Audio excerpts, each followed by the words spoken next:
नमस्कार। आज हम बात करेंगे दृढ़ पिंडों की संतुलन के बारे में। सबसे पहले तो ये दृढ़ पिंड क्या होते हैं? ऐसे पिंड जो कठोर अवस्था में होते हैं ना, कठोर जैसे कोई दीवार है, कोई पत्थर है, कोई टाइल्स है, ये सब क्या होते हैं? दृढ़ पिंड होते हैं, जिनके जो अणु होते हैं अंदर वो क्या होते हैं? बल लगाने पर विस्थापित नहीं होते हैं। बल लगाने पर उनके अंदर कोई एक जगह से दूसरी जगह पर जो नहीं जाते हैं उनको तो बोलते हैं दृढ़ पिंड। अब आती है संतुलन की बात। संतुलन का मतलब होता है कि कोई वस्तु जिस स्थिति में है वो स्थिति में लंबे समय तक बनी रहे, उसको अपन बोलते हैं संतुलन की स्थिति। तो यहाँ पे दृढ़ पिंडों की दो प्रकार के हमने संवेग पढ़े हैं। एक पढ़ा है हमने कोणीय संवेग, एक पढ़ा है हमने रेखीय संवेग। जब हमने कोणीय संवेग के बारे में बात की थी तो रेखीय संवेग के बारे में बात की थी तो की थी P बराबर m इंटू वी, यानी मास इंटू वेलोसिटी। और जब हमने कोणीय संवेग की बात करी थी तो पढ़ी थी L is equals to R into P, यानी R तो वहां पे दूरी थी और P वहां पे रेखीय संवेग था। तो हम इन दोनों के बारे में बात करेंगे। सबसे पहले ये दोनों जो स्थिति है वो कब लागू होती है वो देख लेते हैं हम। एक डायग्राम हमने मान लो ये बनाया है, कोई हमारे पास ये छड़ है, ये छड़ आपको दिखाई दे रही होगी। यहाँ पे कोई बिंदु C है और इस बिंदु पर और इस बिंदु पर मान लीजिए बल यहाँ भी ऐसे ही लग रहा है, इसको मैंने F बोल दिया, और एक बल आपका यहाँ ऐसे लग रहा है, दूसरा बल F बोल दिया। तो ये तो होगा आपका रेखीय संवेग। रेखीय संवेग में परिवर्तन की जो दर होगी उसको हम यहाँ पे नियत करेंगे, तो ये तो रेखीय संवेग संरक्षण का नियम हो जाएगा। और दूसरा हमारा जो पिंड है अगर हम उसके लिए बात करें तो ये इस तरीके से हो सकता है। हालांकि ये स्थिति अलग है, पिंड एक ही हो सकता है आपका यहाँ पे कि एक हमारा बल जो हो इधर हो और दूसरा हमारा जो बल हो वो इधर हो, यानी दो अलग अलग स्थितियाँ दे रखी है। एक तो दोनों ही बल एक दिशा में है, तो यहाँ पर जो ये C बिंदु है इसकी दिशा उधर होगी। एक दोनों ही बल जो है वो एक दूसरे के विपरीत दिशा में तो है, लेकिन उनका जो क्रिया रेखा है, देखो इसकी क्रिया यहाँ पर हो रही है तो इसकी क्रिया यहाँ पर हो रही है, ये अलग अलग है। अब हमारी बात आती है संतुलन की स्थिति।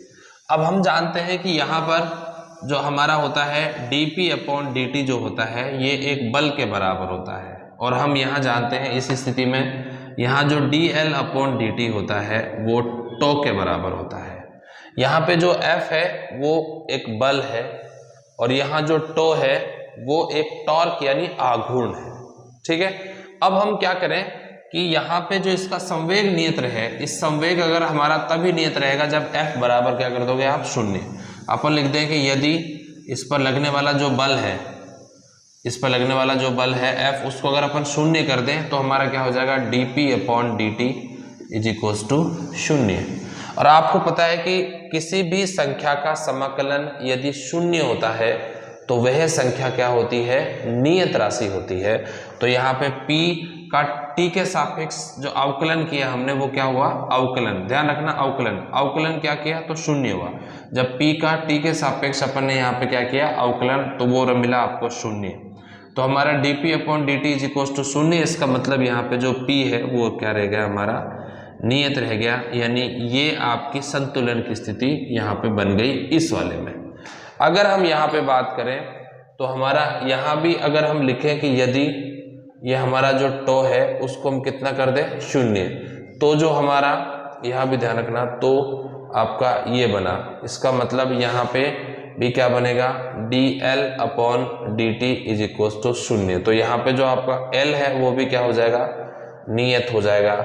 यानी इन दोनों ही स्थितियों में L बराबर नियत। हमेशा ध्यान रखना, किसी भी संख्या का अगर अपन अवकलन करते हैं किसी भी संख्या के सापेक्ष और अगर उसका अवकलन आपको 0 प्राप्त होता है तो वे राशि जिसका अवकलन किया गया है वो क्या होगा?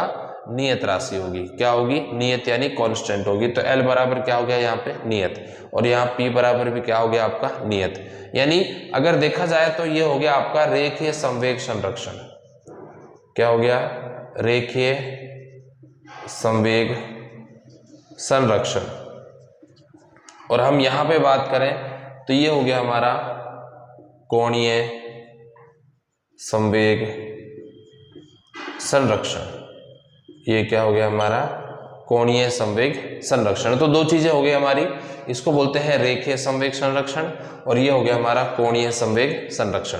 तो कोई पिंड तभी संतुलन की अवस्था में रह सकता है जब उस पर रेखीय संवेग संरक्षण और कोणीय संवेग संरक्षण लागू हो।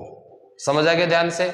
और रेखीय संवेग संरक्षण तभी लागू हो सकता है जब इस वस्तु पर कोई अतिरिक्त जो बल हो वो शून्य हो, और इस वस्तु पर कोई अतिरिक्त आघूर्ण हो वो क्या हो, शून्य हो।